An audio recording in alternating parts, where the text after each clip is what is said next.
I now declare the ordinary council meeting of 19 June 2018 open at 6 p.m.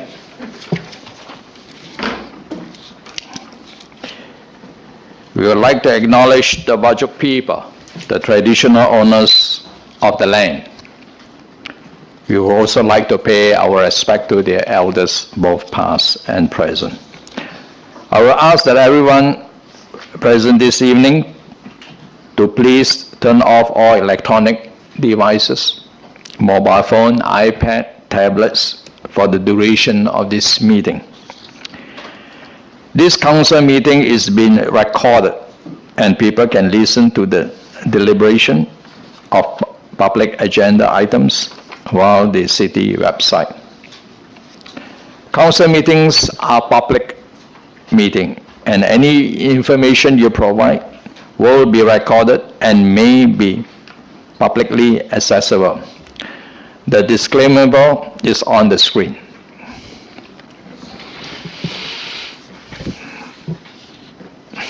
Apologies, there's none this evening. There's no approved leave of absence, except that the CEO is on approved leave and Director Adams is the acting CEO. Declaration of interest and close proximity, I now pass you to Mr. Adams, the acting CEO. Thank you, Mr. Mayor. I have a declaration of interest from Councillor Barry in report number OC 00918. His declaration is one of impartiality as he was a previous WEBEC board member. I have another declaration of impartiality from Councillor Barry in report number EN 012-18 regarding a tender for the supply and application of herbicides and the nature of that interest that an extended family member works for one of the submitting tenderers. I also have a declaration of impartiality interest from Councillor Margaret Hall in report number 0C009-18, and her interest is that she was also a previous WEBEC board member. Thank you. Thank you very much, Director Adams, our acting CEO. Announcement by the presiding member. There's none this evening. Report of delegates without discussion. Do any delegates member wish to table their delegates report? Councillor Holland. You should have my delegates report from the Smart Cities conference that I went to, Mr. Mayor. It should already be lodged. Thank you very much. We now move to the questioning time for public. Respond to previous question taken on notice. Response can be found on the agenda tonight. Questioning times from the public, I now open it at 6:03 p.m. If you are not familiar with the procedure, please note that the time set aside for questioning is 15 minutes, which may be extended if necessary. When asking a question, could you please state your name and address for recording purposes? Only introductory statement may be made leading into a question. However, lengthy statement will not be accepted. If an answer cannot be provided at tonight's meeting, the question will be taken on notice and an answer will be provided at the next ordinary council meeting. In accordance with policy AD.02, those members of the public who have registered their interest to ask questions with the administration will be called upon to ask their question in the order in which registration were received. Written questions will proceed verbal question. The city has received question for tonight's meeting from Dr. David Brown. Dr. Brown? Good evening, Mr Mayor, councillors, directors and city staff. My name is David Brown, 30 Sinian Crescent, Willerton. Following this council's selection of business station to start to manage business incubation activities at the Weebeck site, what were the instructions given to business station by the city's administration during what was going to be an initial transition period regarding the maintenance of existing tenants' leases and the duration of their transition through and out of the incubator? Acting CEO. So just for the record, at the time Weebeck Inc. selected business station to undertake incubation activities at the Weebeck site, the city did not provide any direct instructions to business station. However, the city did indicate that the existing Weebeck sub-tenants should be transferred to business station in a timely manner, and business station should manage this process in line with their operations. The city also recommended to business station that any new lease should be for a maximum of 3 years only, as per best practice incubation standards. It was identified at the time business station was engaged by Weebeck that there were a range of subleases, including anchor tenant leases and standard incubator leases, all of which had different end dates. Whilst the above recommendations were made to business station, ultimately it was up to business station to manage the transition of the subtenants in terms of what would best meet business station's business model. The city was not involved in the detail of this transition. Business station advised the city that they would aim to transition all subtenants from their existing leases to new leases as soon as possible. All current tenants, except Cougar's Cafe at Weebeck, have transitioned over to agreements with business station. Because libraries and other facilities are not sustainable or suitable, for incubation of many types of business, including those with a number of staff, specific equipment requirements or production areas, and that if properly managed, the Weebeck model of incubator could cater for these. If it were to be relocated, what would the current replacement value of the existing Weebeck facility be?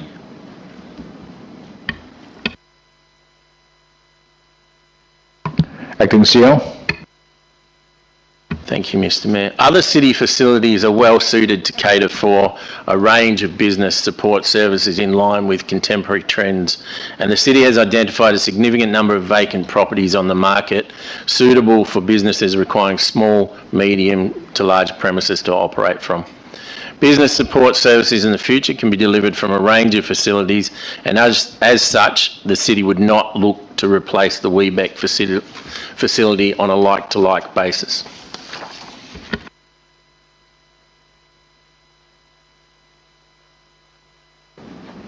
In that case, I'll just cancel my last question. Thank you.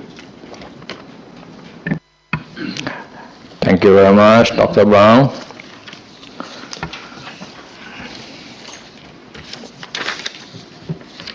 I now call on Mr. Ron Paul.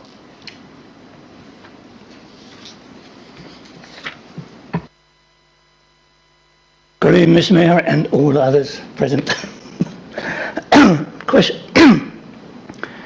Question one. This question relates to the future of Shelley Beach Park. Question one. Is Council planning to stop using Shelley Beach Park as a venue for major community events? That's a simple question. Probably. Director Ball.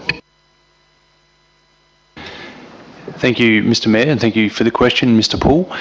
The Council has not considered any future use of Shelley Beach Park at the moment. At the moment, we have the Shelley Beach Park Master Plan project, which is undergoing consultation and community engagement. There is no decision from Council. The consultation process will continue through to July, at which time the feedback obtained through that consultation will be collated and a brief will be developed. and a number of concept plans, draft concept plans, possibly 2 or 3, which will consider the feedback obtained during the consultation process, will be referred back through council to the community for further consultation.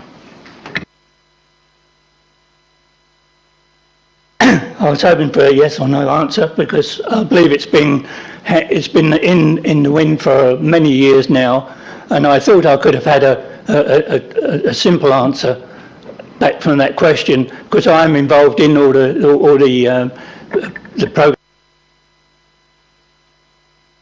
I plan to have done up to date, so that's why I was expecting a clearer answer than that. Mr. Ball? Thank you, Mr. Mayor. With all due respect, Mr. Poole, the answer is that Council has not considered the future use of Shelley Beach Park at the moment. Okay. Now, that clears the whole thing out. Excuse me. Have you got your hand near the microphone base? I thought I'd had. Yes, sorry. Too many fingers in the pie. Thank you. So, the questions I've laid, 3 questions, can they all be answered from this meeting?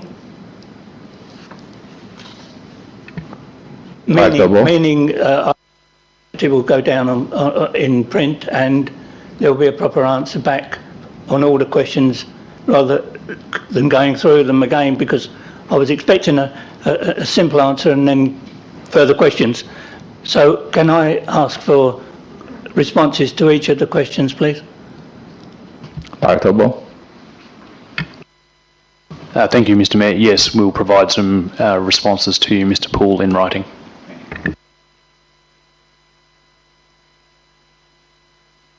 Thank you, Mr. Poole. I now call on Mr. Warren Hill.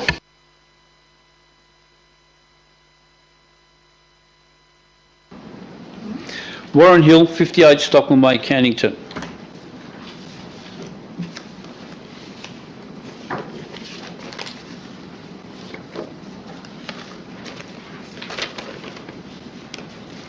And first question is one that should have been recorded in the last council meeting and it wasn't. Does this council believe the Minister for Local Government, David Templeman, has a duty and an obligation as the Minister for Local Government to act and act quickly to assess my allegations of improper behaviour by elements of this council about how the record of public question time is regularly altered and how Local Government Administrative Regulation 6 and Local Government Administrative Regulation 7 paragraph 3 are regularly contravened? Acting CEO. In compiling our minutes and our record of public question time, we comply with all of the relevant regulations and legislation.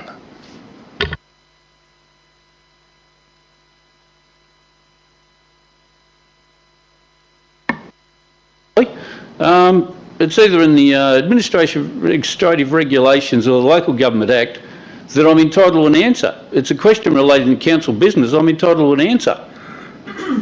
And I think a fair and reasonable person would consider that was not an answer. Acting CEO. So I just provided you with an answer, Mr. Hill. With regard to the previous question you asked regarding the Minister, I believe the CEO gave you an answer at the last meeting which said that we were unable to answer such a question and it should be referred to the Minister himself. And if you wish, I will make sure that is recorded in these minutes. It certainly wasn't in the minutes of the last meeting. And I also, question 2, I also asked, at May meeting, I asked whether the Peugeot 508 purchased by ratepayers for the Mayor was the base model or the top of the range model. And I noticed that question's been removed from the council records on the from the May record too. Now the letter I received signed by Warren Bowe, which I've given a copy of to most of the members of the public here.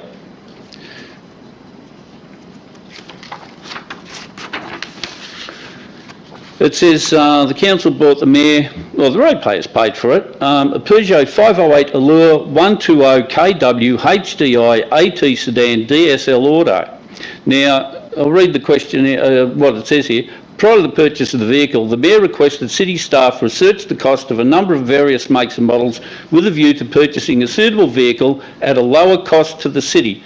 The following vehicles were considered. I won't read them out, but it mentions the Peugeot 508 Allure at $35,836. Now I did a bit of research with a Peugeot dealer, and it seems that the Peugeot 508 Allure 120 kW HDI AT sedan DSL auto that the ratepayers paid for the mayor is actually a $50,000 car. And so I'm just wondering, did the ratepayers get a real bargain? Like about a $14,000 bargain? That's the question. Mr. Bowe, maybe you could enlighten Mr. Hill. Thank you, Mr. Mayor. Mr. Hill, that vehicle was purchased through the common use agreements available to state government fleet purchases, including local government, which are generally at a significant discount to what you would buy it through a standard car dealer.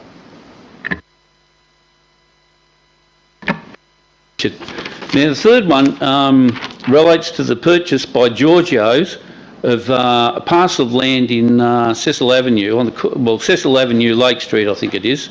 I feel there's a nought missing from the figures I've seen in the local paper.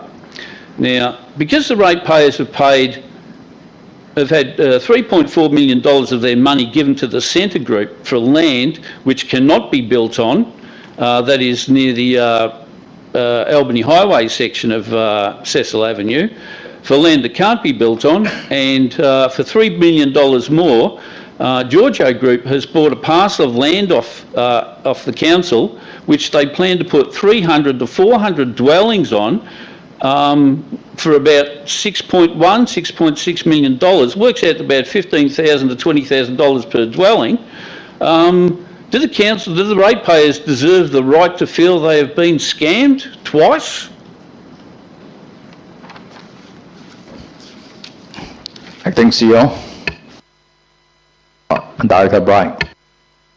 Through Mr. Mayor, both those particular transactions were based on market land valuation, so they were undertaken by a licensed valuer, so the city hasn't been indicted in any of those deals.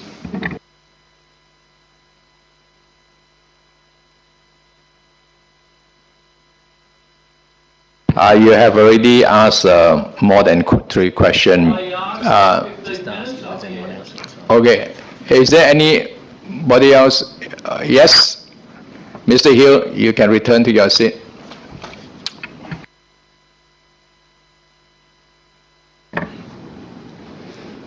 Natalie Budd-Doyle, Operations Manager for Business Station. Mr. Mayor, Directors, Councillors, thank you for your time this evening. My question is, last week our CEO, Kim Charles, gave a deputation regarding the federal contract that we won for the ASBAS contract, and given the enormity or the scope of that contract, and also I think she forgot to mention that we are also on the panel for SPDC as well, to deliver the state contract also. Do the councillors have any questions for us regarding the delivery of those contracts? Acting CEO. So this is not really the place for councillors to be asking questions of you right now. This is public question time. So if they do have any questions, they can send them through to the administration, and we'll send them through to Business Station for a response. Thank you. Given that there is a representative here tonight from Business Station, I do encourage councillors, if there are any questions before decisions are made regarding the deferment to July, I encourage you to ask any relevant questions that I might be able to answer while we're here. Thank you.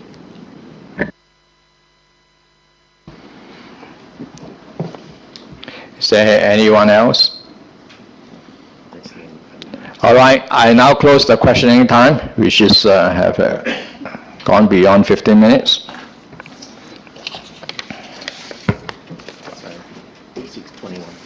So I close the questioning time at 6:21 p.m.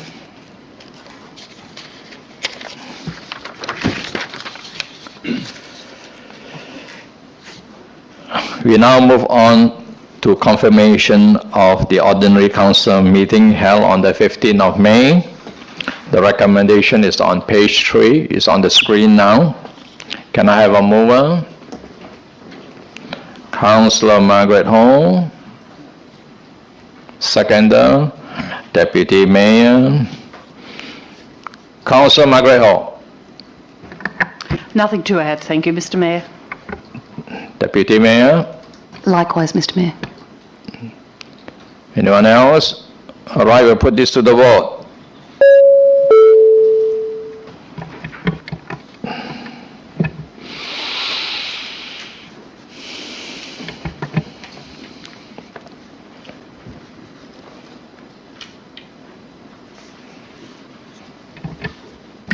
Motion is carried unanimously, 11 in favour. All right, thank you. We now move on to receiving of petition, presentation and deputation. There's none this evening, and there's no application for leave of absence. And question by members of which due notice has been given without discussion. There's none. Nothing brought forward for the convenience of those in the public gallery. There's no report from committee meetings as well.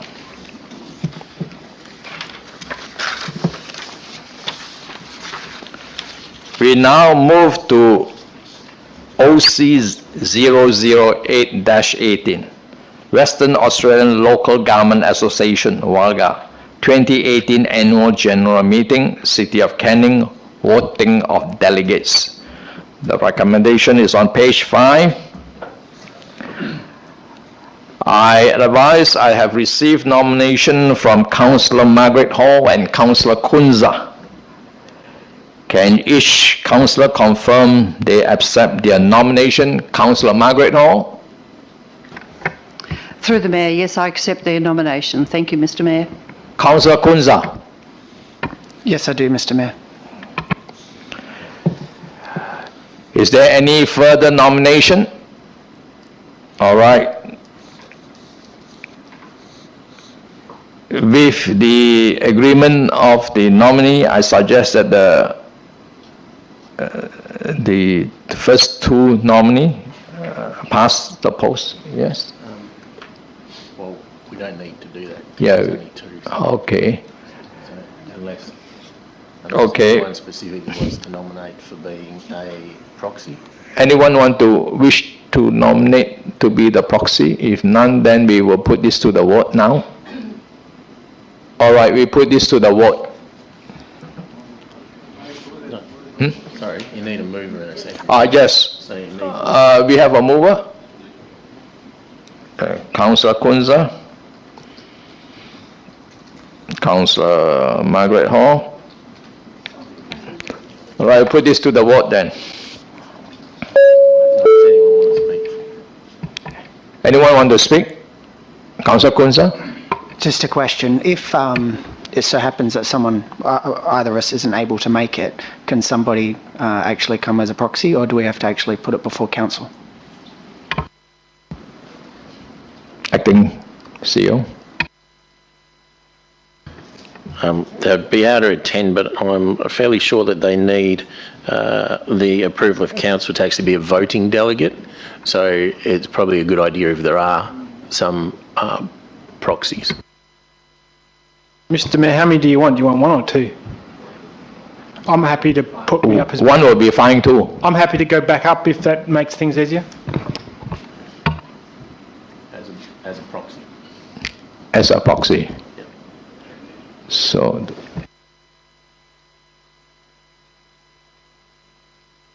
Proxy.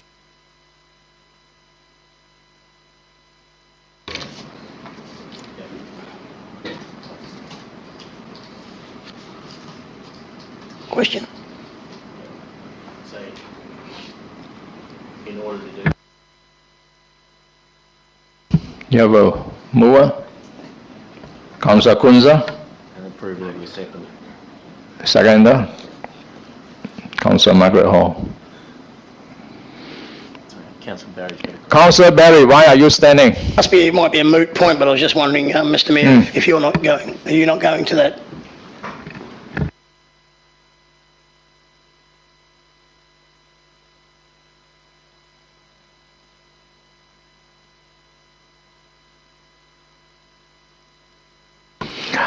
I have many commitments, Mr. Councillor Barry.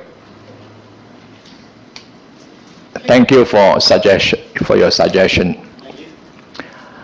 All right. Is there any other thing? Otherwise, I'll put. Anybody want to speak for or against? All right. Now we put this to the vote.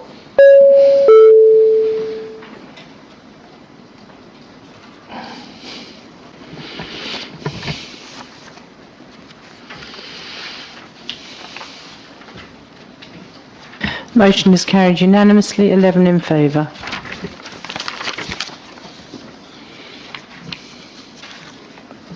Thank you. We now move to OC 009-18, Business Incubation Services, 33-37, Lot 800, Murray Street, South, Welshpool. The recommendation is on page 10. Now, in order to continue discussion to be held with the business station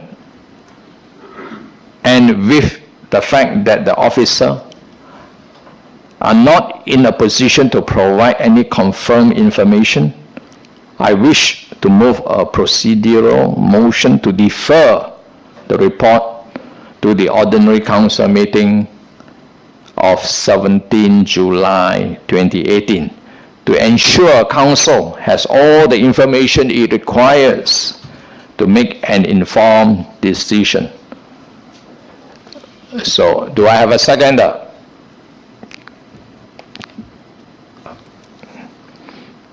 Councillor Holland.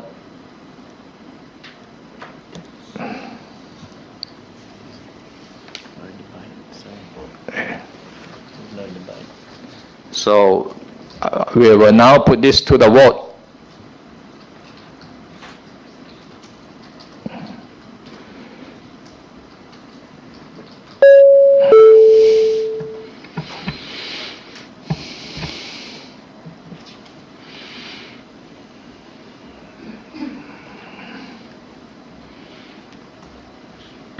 The motion is carried, 8 in favour, 3 against. Those against being Councillor Porter, Councillor Cunningham and Councillor Barry.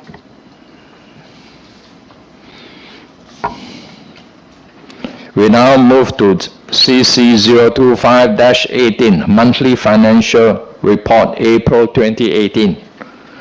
The recommendation is on page 27.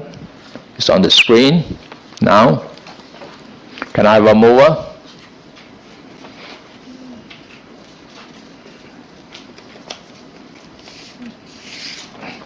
Councillor Porter. Can I have a seconder? Councillor Kunza. Councillor Porter? Nothing to add, thank you, Mr. Mayor. Councillor Kunza?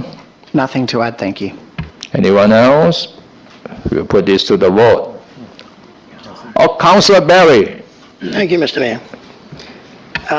Just a question for Acting CEO Adams. On page 33, it was a question that I posed today over the phone in relation, on page 33, the net increase. There's a figure, 1,800 and, or is it 18,378.3%.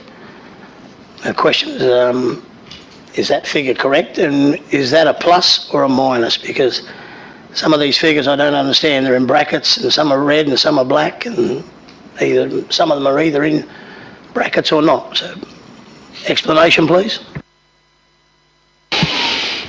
Acting CEO. Yep. So the figures you're referring to, I guess, with those figures down the bottom there, they relate to the transfers from reserves, which normally we wouldn't have had transfers until the end of the year. So you would have seen in the first column as budgeted transfers of 29 million. Year to date actual is only 1.8 against a revised budget of 13. So the variance comes out significantly higher. Again, that's the same down the bottom. Yes, the ones in brackets are meant to represent a decrease, and the ones in not in brackets are the increase. So I can perhaps in the next report to council provide some further information about how those figures are obtained, but you will get some anomalies like that, because if we had actually done none of those transfers across the bottom there, you would have come up with a zero variance. So what that's measuring is the variance from the year-to-date actual versus the revised budget in the column before. So it comes out with a variance, and yes, there are some anomalies there, and it's to do with the calculations in the spreadsheet in relation to those numbers. But I'll look at ways that we can make that a bit more meaningful to council in the future. The question is, what you're saying there, but that is not on the information on the opposite page, is it? On page 34, what you've said there is not included? I mean, just for my sake, so if I'm reading it, just so I know, what you said then, is that over on the next page in some shape or form that I should... No. I don't believe it is. No. Next question. And most councillors would know that I put a number of questions in relation to donations policy during the week. There's two that I was going to ask of on page 47, and I won't mention the names because I don't think that would be either fit or proper to put those people who got it in a position. But about 5 down, there's a grant and fly high, a donation of $1,000, and 4 from the bottom, there's a donation of $500 to 2 people. I assume it could be brother and sister or not. So is there an explanation for those amounts and how that sort of fits in with the donations policy? Because I had a quick read of it and I couldn't find anything that related to grant young people fly high. I'll have to take that on notice and respond in due course to you, Councillor Berry. Thanks for that. And just one other question. I think this was another phone call that I made to Director Bow in relation to the waste truck, the 430,000, just so that it's on the record. And I think Director Bow said that he would take that on notice and provide me with an answer. Director Bow. Thank you, Mr Mayor. I have had some information since we first discussed that just earlier, Councillor Barry. The 430,000 variance consists predominantly of 2 items of plant purchased. One is a road sweeper and one is a rear loader waste truck. So that takes care of the majority of the variance there. You'll note the report is for the month end of April. They were due for delivery in May, and the waste truck has been delivered, but I'll confirm as to the status of the road sweeper. So to understand that 430 covers the rear loader and a road sweeper. Thank you. Yes, that's correct.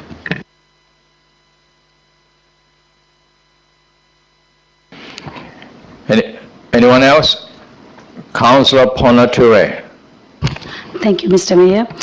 To Councillor Barry's earlier inquiry regarding the fly high, that's actually a brother and a sister who was at the youth hackathon, also won the first prize, and they were the 2 selected representing Australia in USA, and they again got selected as I think they were among the top 5 among the 700 teams who competed, and they are based from Willetton, and they have won a number of prizes, and they've also offered scholarship now to $25,000 for a boot camp to build a software. So they've actually picked up from that. So that's the fly high from the same family, I'm sure. Okay. Well, I'd like to say thank you for the explanation, but can the officers please put that in an email or some form to me in relation to the donations or the grants policy? Thank you. Thank you, Councillor Barry. Anyone else? We'll put this to the vote.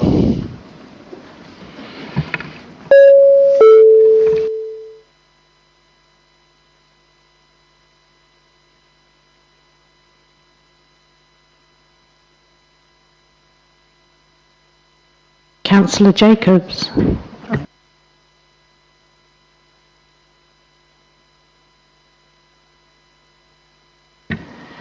Motion is carried by absolute majority, 11 in favour. Thank you. Councillor? We now move on to SD 018-18. Initiation of scheme amendment number 235 to town planning scheme number 40. Reclassify portion of lot 3808 Civic Garden, Kennington from no zone to public open space. It's on page 49, it's on the screen.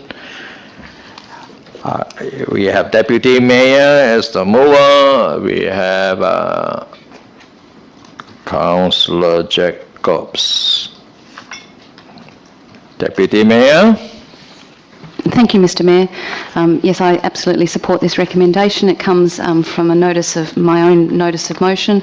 I'm pleased to see that we've found a way to create this public open space in a timely and efficient manner, and I really hope that it means that forever on, this area will now be public open space and a beautiful wetlands. Thank you.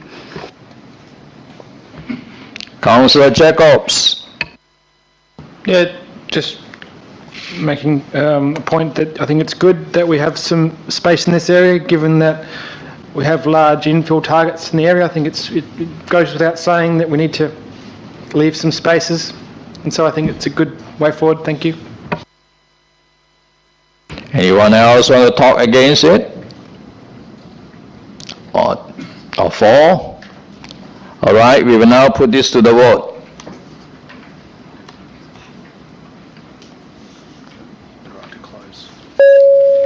Oh, Deputy Mayor, you got to close the debate, actually. Thank you, Mr. Mayor. Nothing further. Yes. All right, we put this to the vote.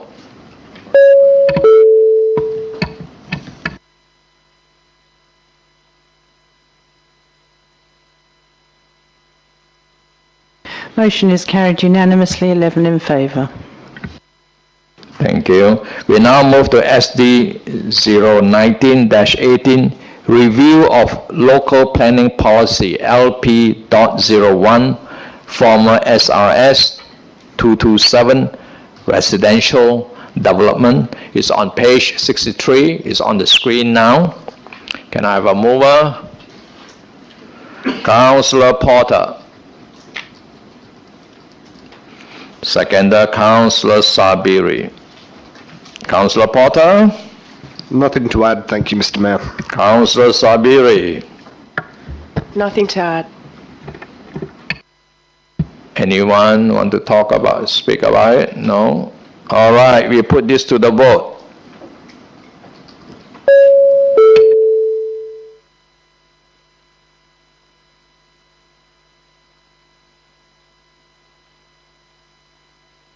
Motion is carried unanimously, 11 in favour. Thank you. We now move to SD 020-18, endorsement of local emergency management arrangement 2018. The recommendation is on page 71, is on the screen. Deputy Mayor, Councillor Holland, Deputy Mayor. Thank you, Mr. Mayor. I'm happy to support the adoption of these arrangements for 2018. Councillor Holland. Thank you, Mr. Mayor. Yeah, I'd like to just say a couple of things. I read through the report and I'd like to commend the the administration of it. It's such a quite a detailed report, and I think it's very much worth supporting. And thanks very much for the level of detail that's in it. Thanks. Thank you. Councillor Barry. No, I was only putting my hand up a second. Thanks, but you obviously didn't see me. Thank you. Anyone else? You put this to the vote.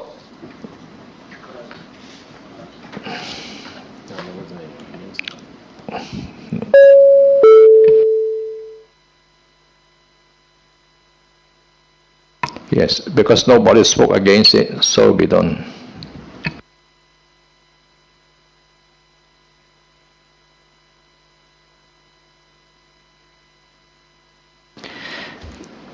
Motion is carried unanimously, 11 in favour. Thank you very much. We now move to the Director of Canning Environment. We move to EN 012-18, Tender 15-2017, Supply and Application of Herbicide Citywide. It's on page 75. It's on the screen. Can I have a mover? Councillor Barry. Seconder, Deputy Mayor. Councillor Barry. Nothing further to add to the officer's recommendation. Thank you, Mr. Mayor. Deputy Mayor. Nothing to add, thank you, Mr. Mayor. Anyone else? All right. We will now put this to the vote. Since nobody is against it, we will put this to the vote.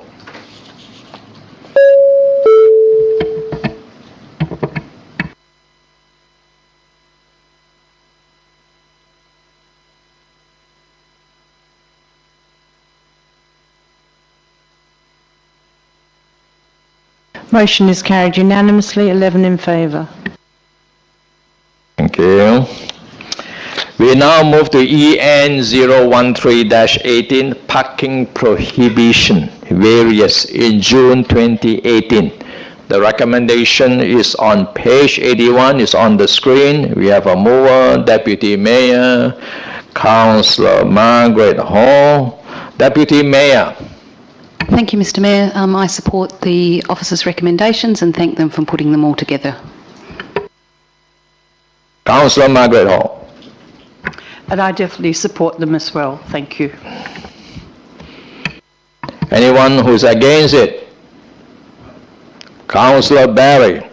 No, not speaking against it, Mr. Mayor, but just a question. Once again, I spoke to the Director Bow in relation to this. From my perspective at the agenda briefing, I did ask questions in relation to whether the parking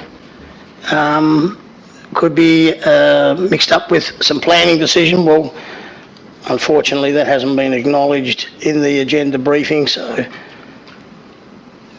I don't want to move an amendment to it, but I mean, I would like the acknowledgement at least that I did say something, and I think Director Bride did answer in a short fashion.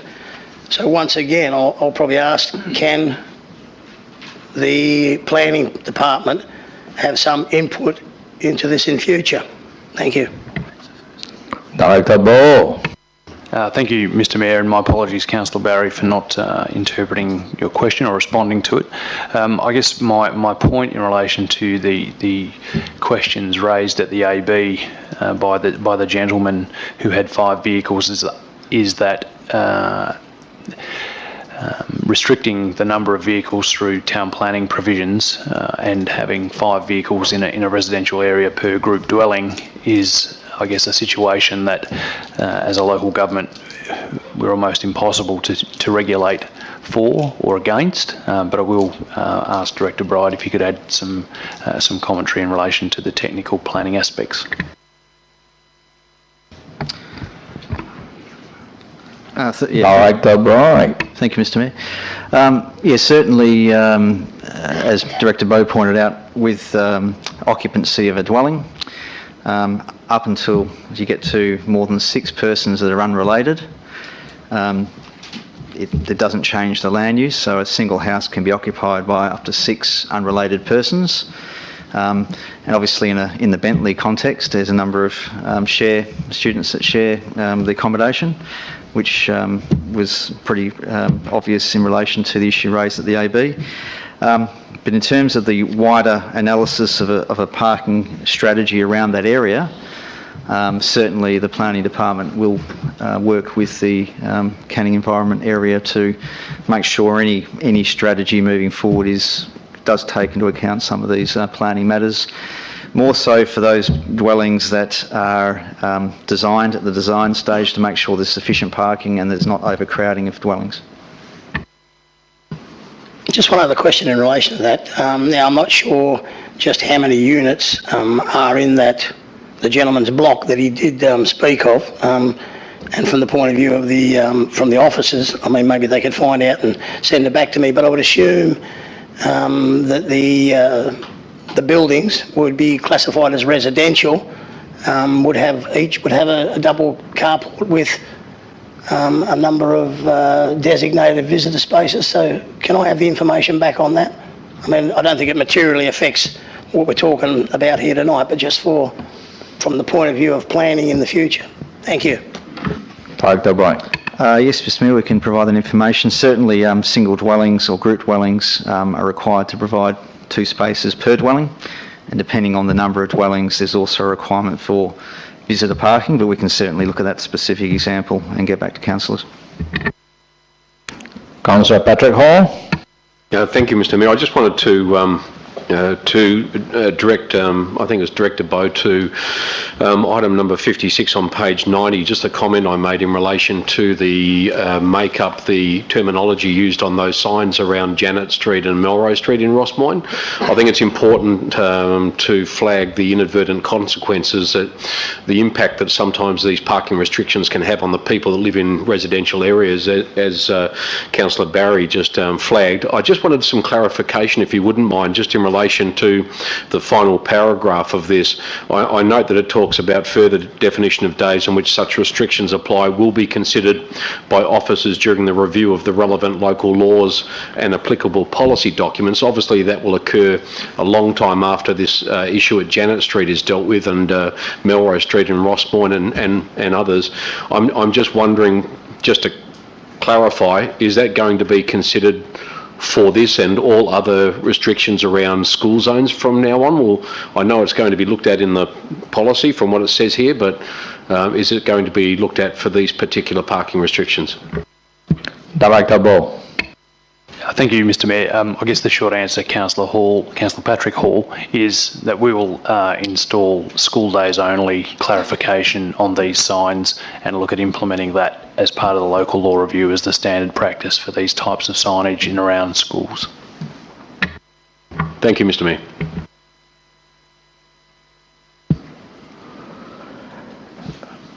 Deputy Mayor, you have a right to close.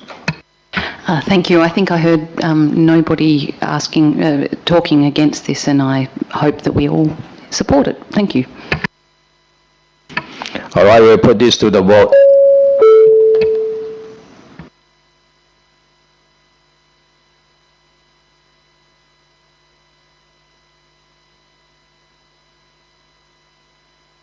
Motion is carried unanimously, 11 in favour. Thank you. We now move to EN 014-18, review of public comment and endorsement of the draft local biodiversity strategy. It's on page 97, it's on the screen now. Councillor Kunza. Seconder. Councillor Porter. Councillor Kunza, you have the floor. Thanks, Mr Mayor. I'd just like to thank staff for their work on this. It's great to see Council putting forward all these environmental policies and strategies aimed at improving our natural environment. Well, this didn't come from the urban forest strategy. It, along with all those other policies that have been done so far and will come before Council over the next few years, are extremely important as we seek to improve our density across Perth and stop the urban sprawl. So I'd just thank staff for their work on this, and thank the parties and the third parties that provided comment. Thank you. Councillor Porter. Nothing to add, thank you, Mr. Mayor. Councillor Berry. Thank you, Mr. Mayor. Just once again in relation to, on page 103 in my comments at the agenda briefing, in 31 it says, whilst no discussion at council level has occurred in relation to this option, the opportunity to establish special area rate precincts associated with the strategy warrants further consideration. A question through to you, to the acting CEO, is do we envisage having some discussion on this from the point of view of what I mentioned at the agenda briefing in relation to developer contributions and associated government departments?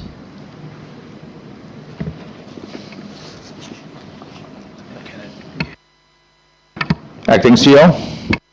Sorry, Councillor Barry, can you just clarify, were you asking whether we would be considering special area rates for purposes associated with the biodiversity strategy?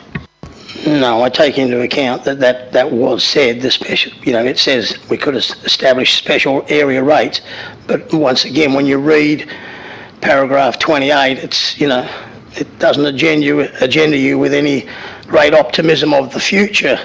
And what I'm saying is that it says in 31, while no discussion at council level, I mean, to put some meat on the bones, are we going to discuss this at council level? Once again, it doesn't materially affect what we're talking about tonight, but I mean, we need probably some time in the future to be able to take the burden off the ratepayers.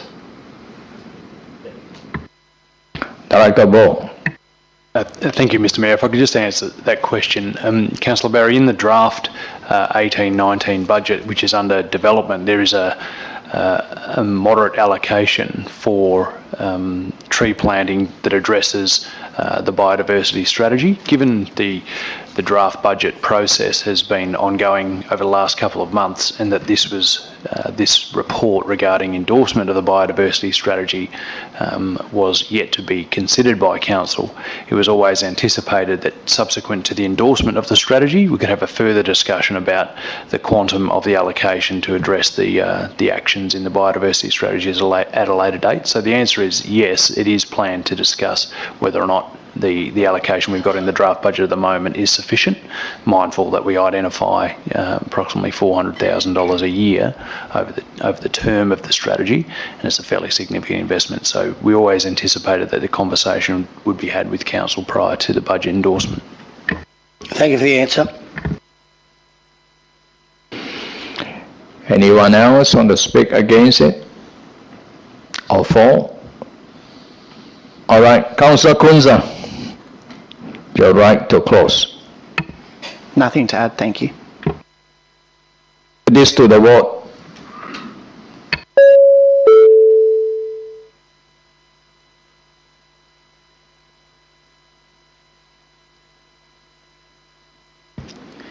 Motion is carried unanimously, 11 in favour. Thank you. We now move to EN 015-18. Proposal for an interim dog exercise area at Wilson Park.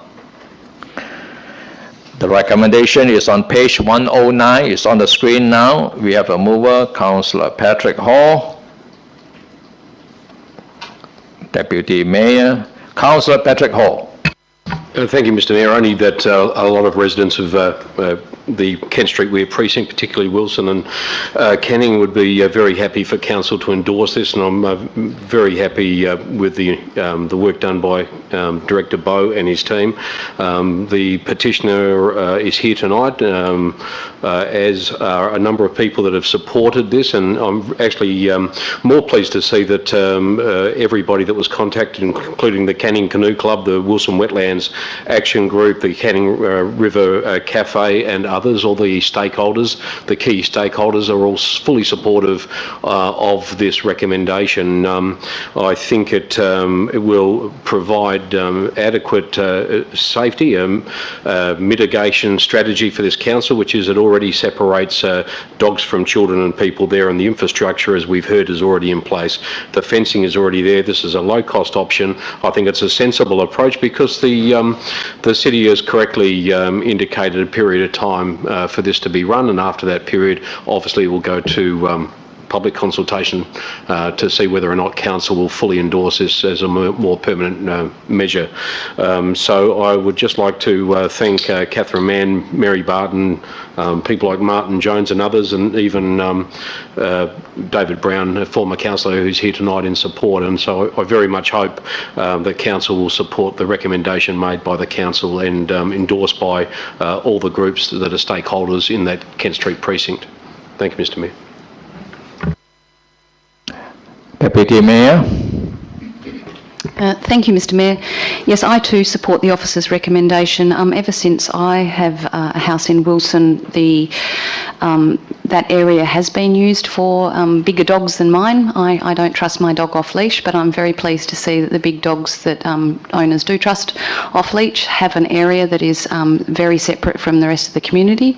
Because this officer's recommendation is basically endorsing what has already been occurring for a number of years, although I'm not going to put it as an amendment to the recommendation, I do hope that the staff look back on those who were fined when the rangers went out and saw that people were using this facility, and consider whether or not it's appropriate to remove those fines, because it has been occurring for a long time. Hopefully we're going to endorse it now, and it was just unlucky. Lucky or unlucky, it has led to this motion, which I'm hoping will be endorsed. Thank you. Councillor Barry. Mr Mayor, not speaking against it, just a question.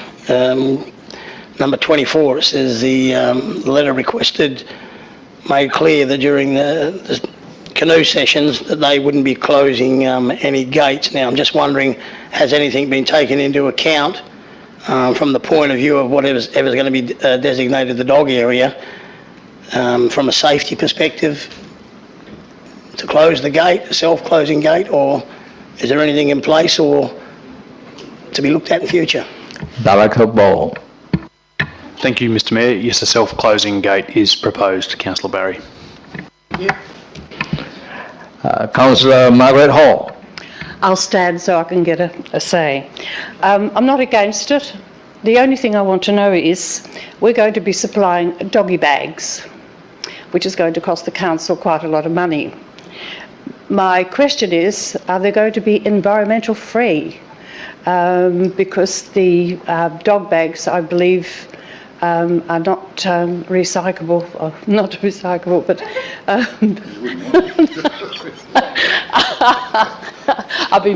I'm just worried about you were going to find out whether they were friendly to the environment.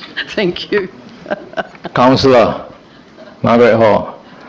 If you are very concerned, use our hand. Director Ball. Thank you, Mr Mayor. We'll look into the most environmentally friendly option in relation to the provision of the bags. Councillor Margaret Hall. I have been told, through the Mayor, I have been told that South Perth do have that type of bag that they supply. Thank you. Anyone else who's wanted to speak against it? I don't believe Councillor Barry, you want to speak some more against it? I have nobody spoken against it, Mr Mayor. No, okay. No, I wanted somebody to speak against it. Nobody? Everybody is in favor. So we have Councillor Patrick Hall to close the debate.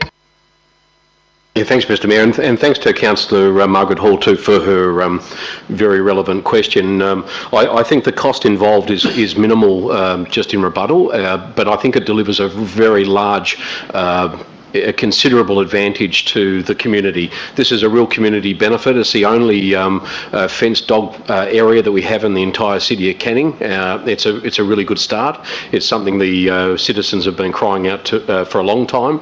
A question had been previously asked about agility equipment in there and whether or not we would have agility equipment for dogs.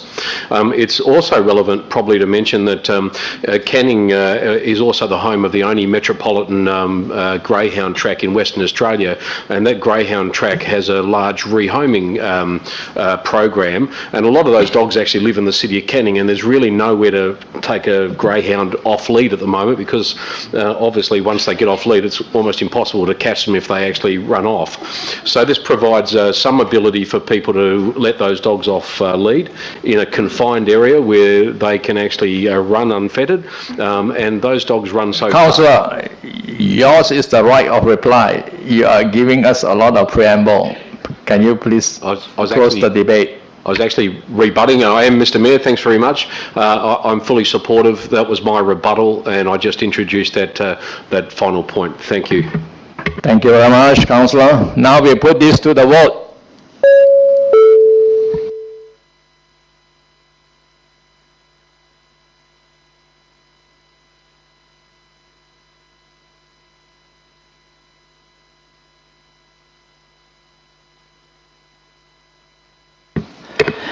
Motion is carried by absolute majority, 11 in favour. Thank you. We now move to EN 016-18, unconfirmed minutes, sustainability and environment advisory group. It's on page 115. It's on the screen. We have a mover, Deputy Mayor. We have Councillor Porter, a seconder.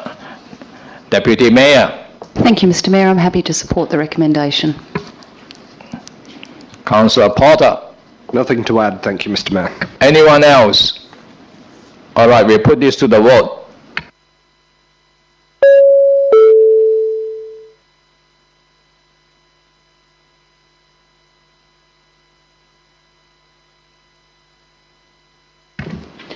Motion is carried unanimously, 11 in favour. Thank you very much. We now move to EN 017-18, proposed partial road reserve closure, lot 602, bracket 19, Patty Street, Kennington. We have Councillor Jacobs. We have Councillor Barry. Councillor Jacobs. Nothing to add, thanks, Mr. Mayor. Councillor Barry. Nothing more to add. Thanks, Mr. Mayor. Anyone else? All right, we put this to the vote.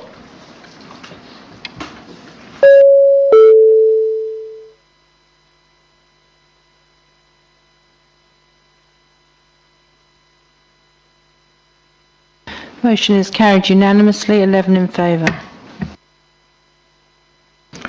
Thank you very much.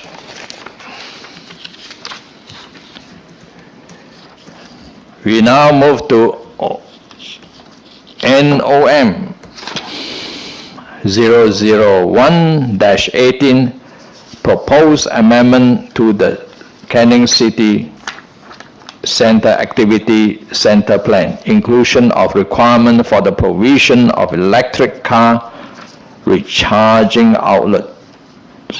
A notice of motion had been received from Councillor Jacobs in relation to the provision of electric car recharging outlet as detailed on page 129. The motion is on the screen now. Can I have a mover? Councillor Jacobs, Councillor Kunza, Councillor Jacobs. I just urge councillors to vote for this. I think this is a step in the right direction.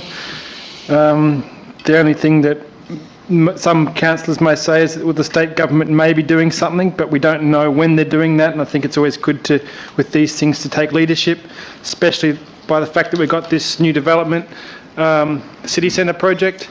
And just to give you some context, I was on a JDAP and this came up and the members thought it was a great idea, but they wanted us to have more robust guidance, and I think this will give people that. As you're aware, the policy now says that if you've got an electric bike, we have to mandate electric bike charging ratios, but electric cars are not there yet. I think that in the future this is going to be a fairly big uptake, so I think it's just, you know, it's good policy to think ahead. So I urge members to support the motion, and I'll keep it really short because I don't want to, we've had a smooth evening so far. Thank you. Councillor Kunza. Thanks, Mr. Mayor. Thoroughly enjoy supporting this motion and participating in this debate. How's this for timing? In the Australian Financial Review today, actually, there was a article by Jenny Wiggins, obviously knew that we were debating this tonight, and entitled "Charging Bases Key to Spark Electric Car Sales." And she actually wrote about how the lack of charging infrastructure could hold back widespread adoption of cars in the medium term, and that the growth of electric cars will be hampered if city planners and property developers don't put charging infrastructure into new apartment buildings and office towers, which, how's that for timing? But that's obviously quite obvious, because if you haven't got the opportunity to charge your car just at home and along your proposed route, then why are you going to invest in an electric vehicle?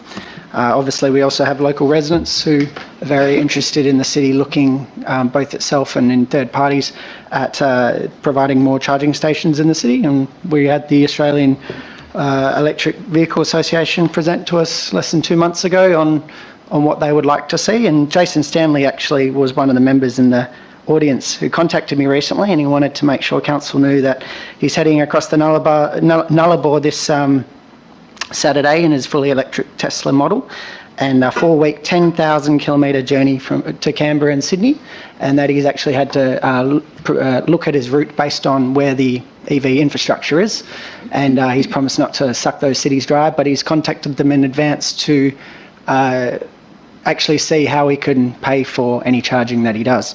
And you can actually follow him on Twitter if you like, and at Jays200, and I can provide that to you.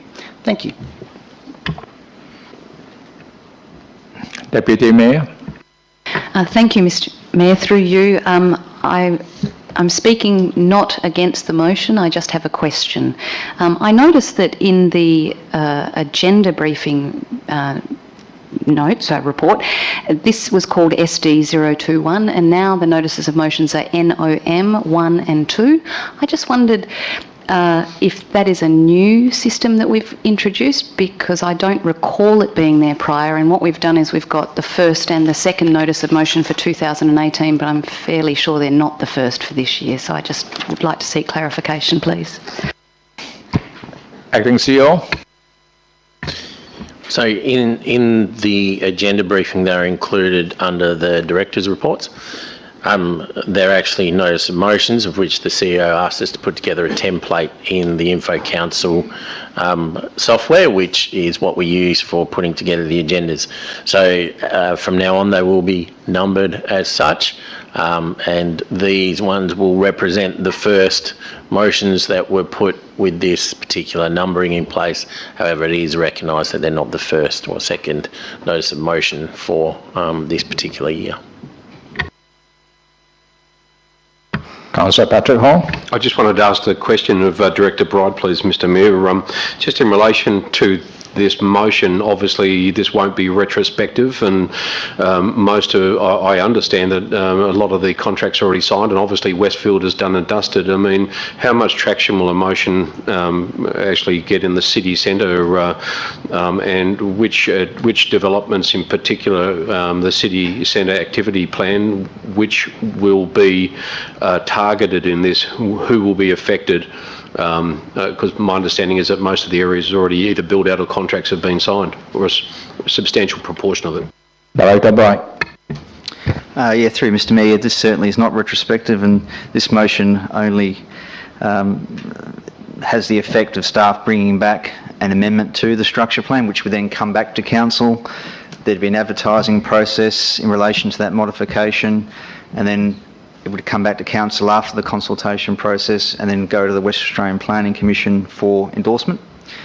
These activity centre structure plans are required to be endorsed by the West Australian Planning Commission. Even any amendments have to go through that process.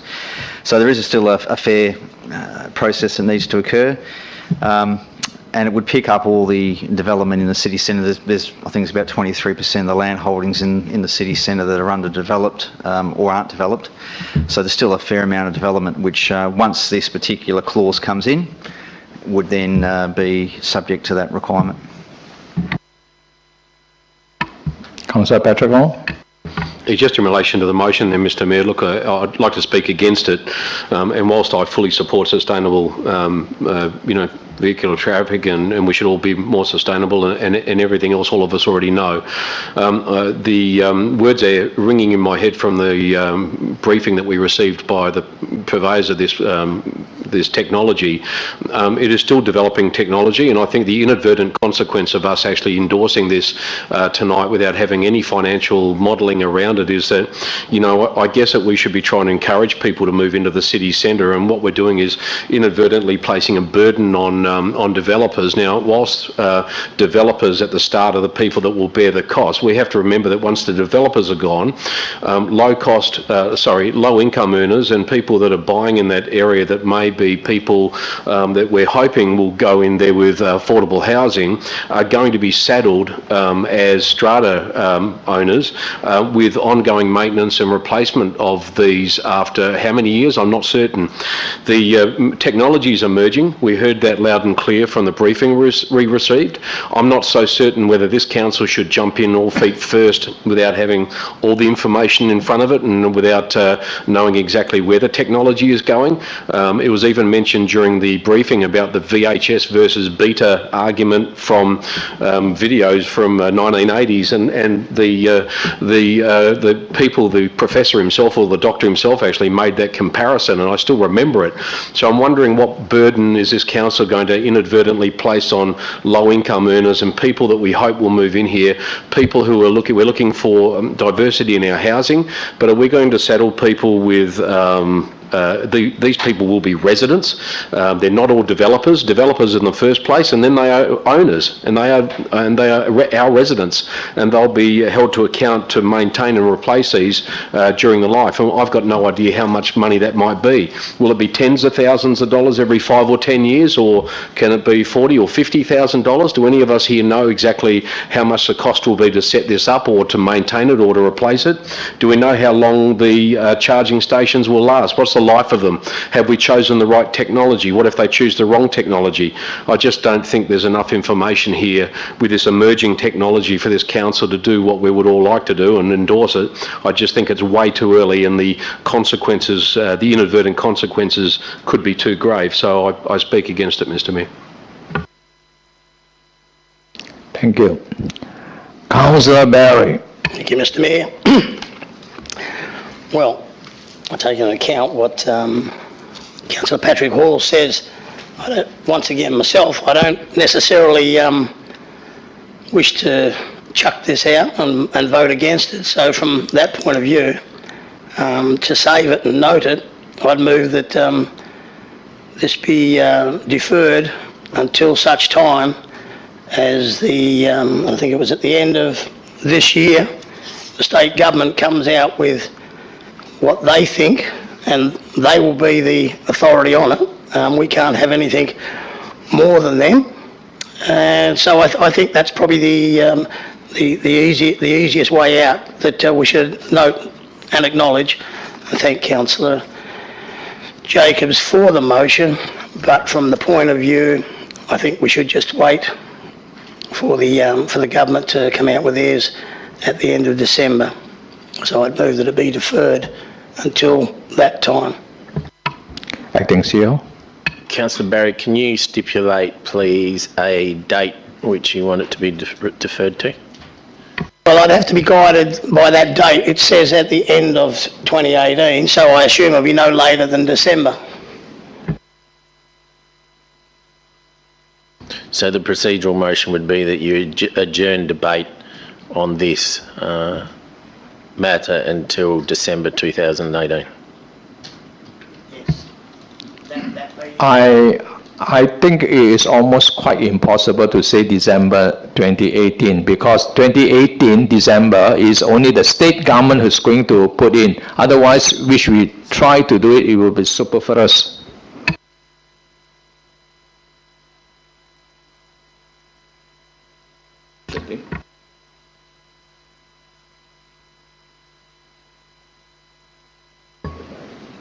Mr Acting CEO, I can only take, on page 129, it says the policies are expected to be finalised by the end of 2018.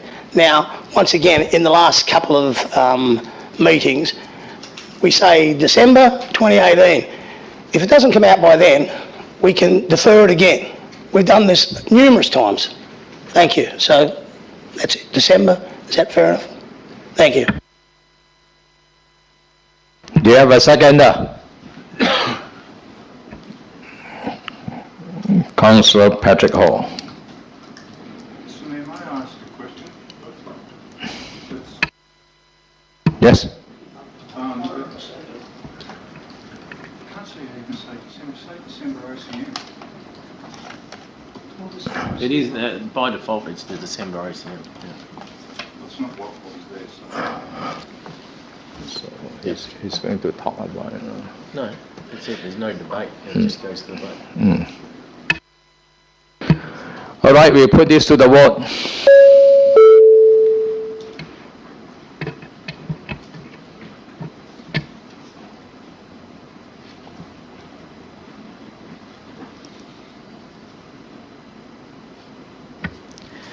The motion is carried, 7 in favour, 4 against. Those against being Councillor Sabieri, Councillor Porter, Councillor Kunza and Councillor Jacob. The motion is deferred until December.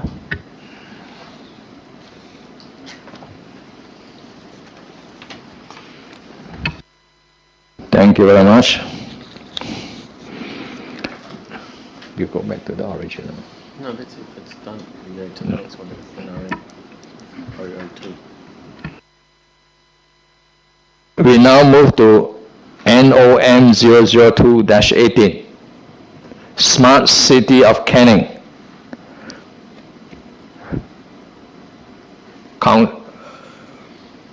Councillor Jacobs, some more. Yep. Councillor Holland.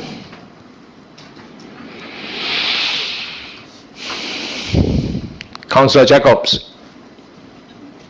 Yeah, we have some wording prepared earlier that I'd like to put up on the screen. It's a slight amendment. And basically the essence of this is that we want to, in the spirit of compromise, obviously we understand that what we're proposing and what the city's in the process of doing is very similar, so we think it makes sense to obviously put them together. Win-win.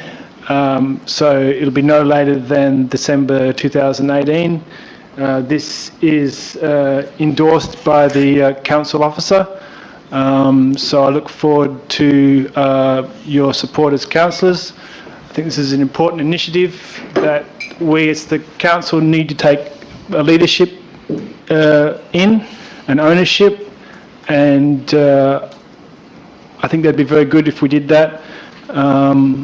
It's not only a way of saving the ratepayers money, but it's also a way of seeking greater labour efficiencies, and that has a whole heap of ramifications, be that environmental, better environmental, less traffic movement.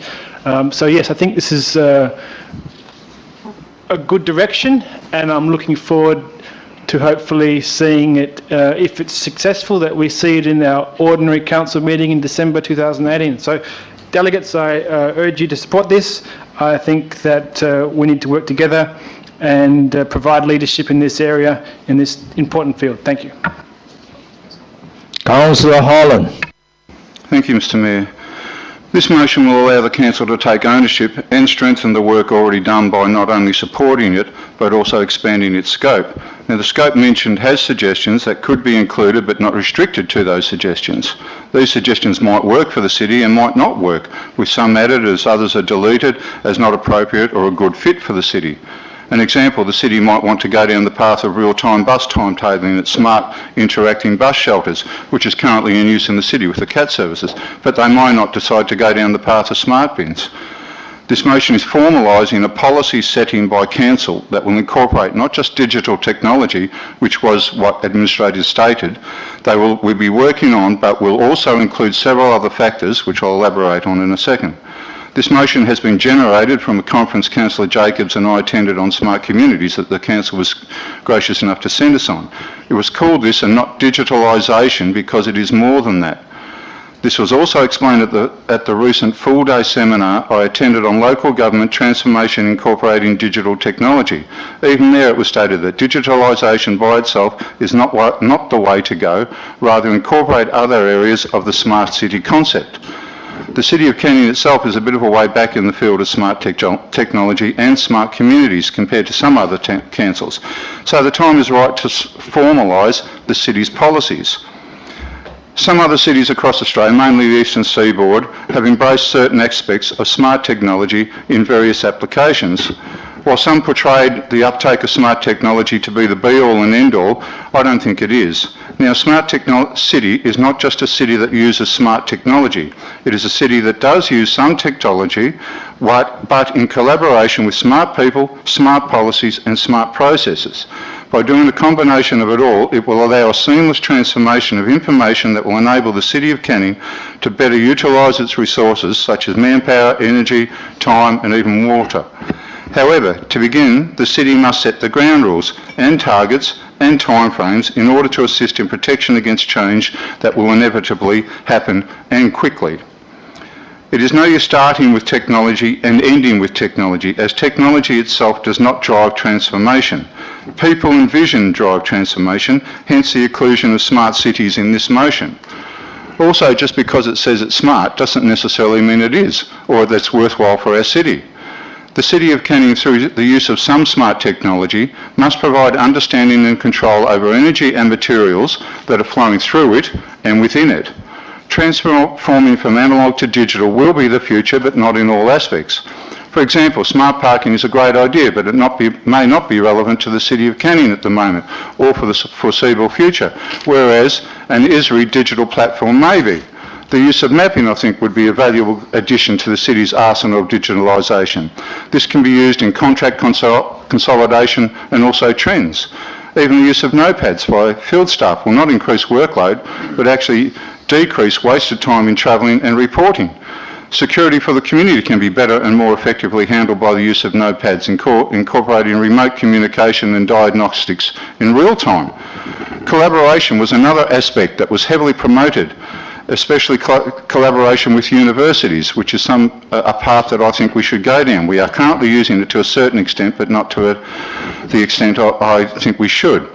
Now, I also spoke when I was over in the conference to Professor Richard Tomlinson from Urban Planning at Melbourne Uni and Paul Burton, Director of the City's Research Institute in Griffith Uni, who were also speakers there, and they both encouraged the City of Canning to get into a dialogue with Curtin universities and discuss learning communities as soon as possible.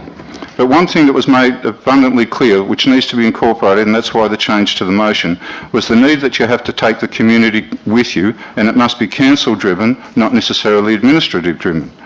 And also, all councils, bar none, said it should not be actually IT-driven or IT controlled. It is not just an IT or advanced technology here, it is a combination of both and an overall integration with the whole city itself. Smart city technology is not a standalone power pack or cloud arrangement. It is a collaboration of technology, smart people, social conscience, academic know-how, council input, but also community input. I think what is a smart city or smart community, you may ask? Well, it is what smart devices are integrated with ecosystems that also relate to people, processes and sometimes even common sense. And hence the change to the motion that we've put up and how important it is, and I think hence why the city officers have now supported this. So I do ask you to support this motion in its entirety. Thank you. Thank you. You were actually 5 minutes exactly. Councillor Patrick Hall. I just missed the first part of that, Mr Mayor. Can I ask Councillor Holland to read it again? Thank you.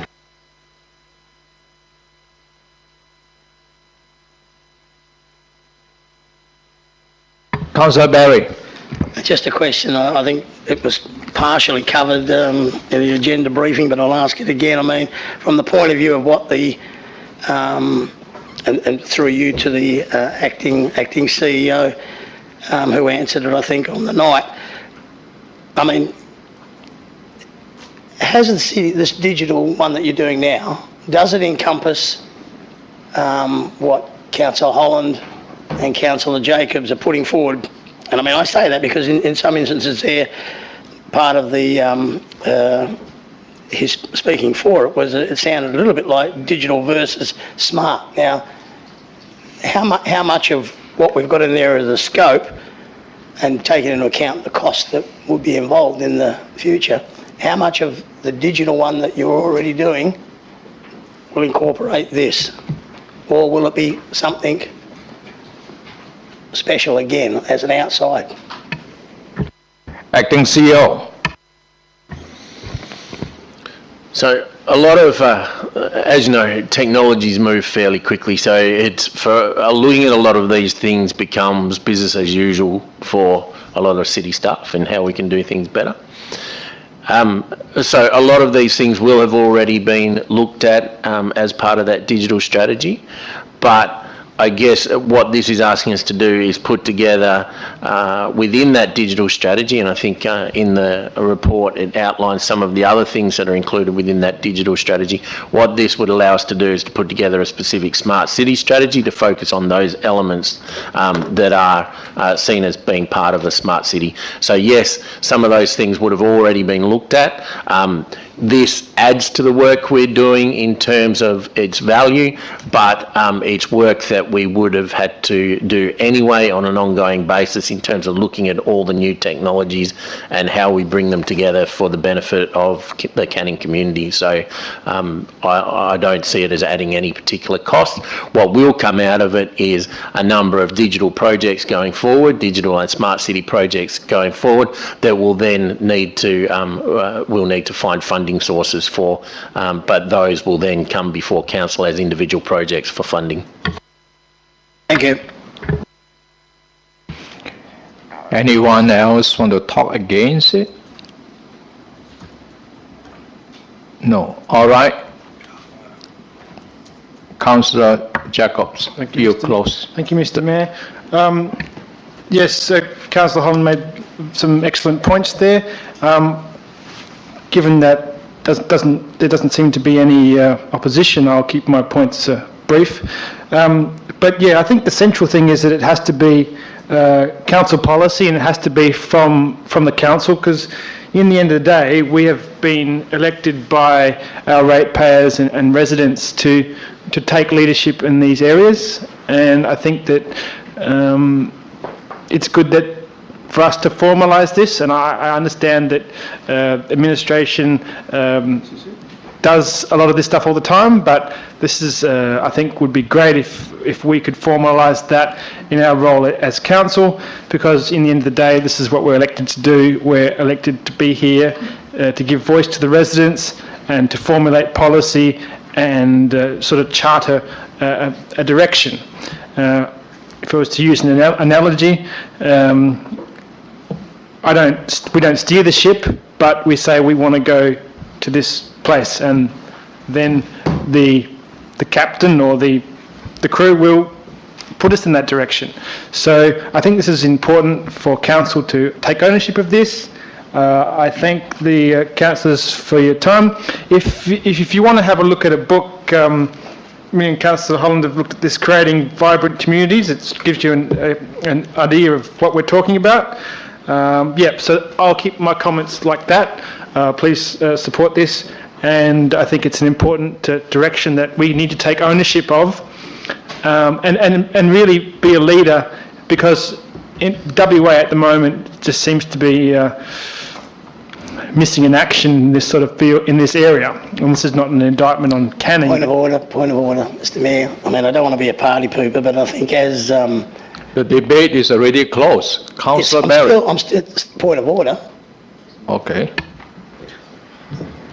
Closing of debate, as Councillor Patrick Hall said before, is for rebuttal, not for introducing new stuff. Now, I mean, I think it's just a point we have to get across. Okay. I would thank Councillor Barry for his support, and let's put it to the vote. Thank you. All right, we put this to the vote.